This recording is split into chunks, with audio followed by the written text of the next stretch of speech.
মাদক সেবন করে নির্যাতনের অভিযোগে ঢাকায় চলচ্চিত্রের চিত্রনায়িকা পরীমণি সহ দুইজনের বিরুদ্ধে এবার মামলা করলেন তার বাসার সেই গৃহকর্মী পিঙ্কি আক্তার।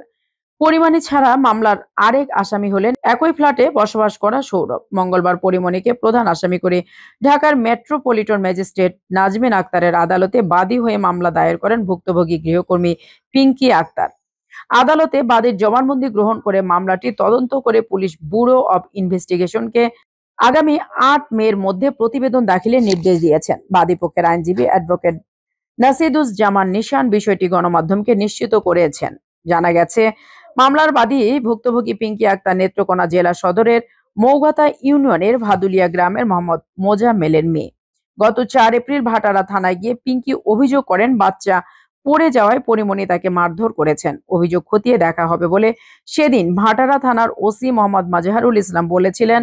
এদিকে ওই দিন মধ্যরাতে ফেসবুক লাইভে এসে পরিমণি তার বিরুদ্ধে ওঠা গৃহকর্মীকে মারধরের অভিযোগকে ষড়যন্ত্র বলেন। হাতে প্রমাণ থাকায় সমস্ত অভিযোগ আইনি প্রক্রিয়ায় মোকাবেলা করার কথাও বলেছিলেন অভিনেত্রী। সংবাদ মাধ্যমে এই খবর প্রকাশ হয় ক্ষুব্ধ পরিমণি সংবাদকর্মীদের উদ্দেশ্যে মিডিয়া ট্রায়াল বন্ধে তাগিদ দেন। মঙ্গলবার আদালতে করা মামলায় পিঙ্কি আক্তার অভিযোগ করেছেন ২০২৪ সালের মার্চে মামলার বাদী পিঙ্কি আসামিদ্বয়ের বাসায় কাদের এজেন্সি নামক প্রতিষ্ঠানের মাধ্যমে গৃহ প্রজ্ঞিকার কাজের জন্য চাকরি গ্রহণ নেন।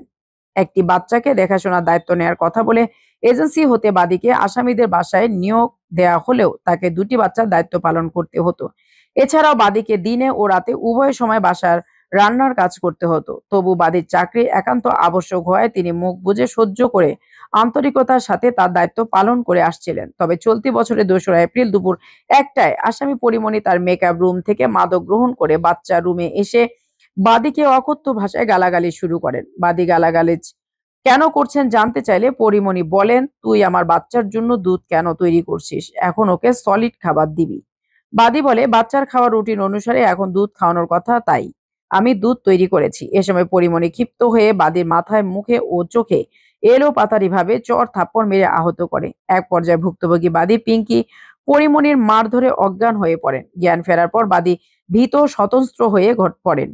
ঘটনাস্থল থেকে নিরাপদ স্থানে যাওয়ার জন্য ভুক্তভোগী পিঙ্কি তাকে হাসপাতালে নেওয়ার জন্য পরিমণিকে অনুরোধ করতে থাকেন। ঘটনার সময় ২ নং আসামি সৌরভ উপস্থিত ছিলেন, কিন্তু আসামিরা বাদীর কোনো কথা শোনেন নাই। উপরন্তু আসামি সৌরভ পিঙ্কিকে নির্যাতন করার জন্য পরিমণিকে উৎসাহিত করতে থাকেন এবং বাদীকে বাসার বাইরে যাওয়া থেকে বিরত করেন। পরে ভুক্তভোগী পিঙ্কি ৯৯৯ কল করে পুলিশের সহায়তায় ঘটনাস্থল থেকে নিরাপদে যান। পরে ভুক্তভোগী পিঙ্কি ঢাকার কুর্মিটোলা জেনারেল হাসপাতালে চিকিৎসা গ্রহণ করেন।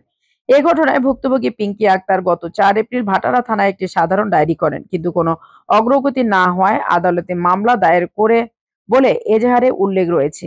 এ মামলায় আসামিদের বিরুদ্ধে দণ্ডবিধির ৩২৩, ৩২৪, ৩০৭, ৫০৬, ৩৪ ধারায় অভিযোগ আনা হয়েছে।